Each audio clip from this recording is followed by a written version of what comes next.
Morning her rain-kissed face is fresh as rain, is cool and fresh as a rain-wet leaf. She glimmers at my window pane, and all my grief becomes a feeble rushlight, seen no more when the gold of her gown sweeps in my door to forenoon. Great blurs of woodland waved with wind, grey paths, down which October came, that now November's blasts have thinned and flecked with fiercer flame, are her delight.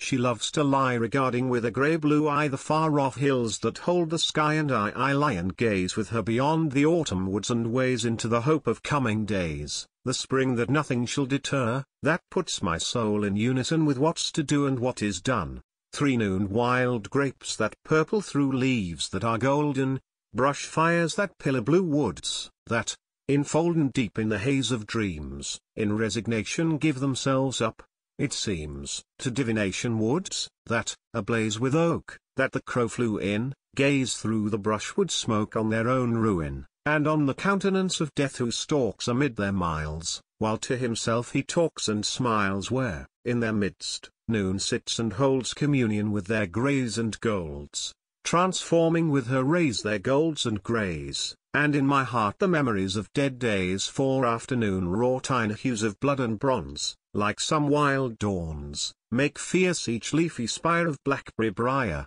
where, through their thorny fire, she goes, the afternoon, from wood to wood, from crest to oak-crowned crest of the high hill lands, where the morning stood with rosy ribboned breast. Along the hills she takes the tangled path unto the quiet close of day, musing on what a lovely death she hath. The unearthly golden beryl far away banding the gradual west, seen through cathedral columns of the pines and minster naves of woodlands arched with vines, the golden couch, spread of the setting sun, for her to lie, and me to gaze, upon. The evening the winds awake, and, whispering, shake the aster flower whose doom is sealed, the sumac bloom bows down its bloom, and, blossom bayard of the field, the chicory stout to the wind's wild rout lifts up its ragged shield. Low in the west the evening shows surge of rose, and, stepping earthward from the hills, where'er she goes the cricket wakes,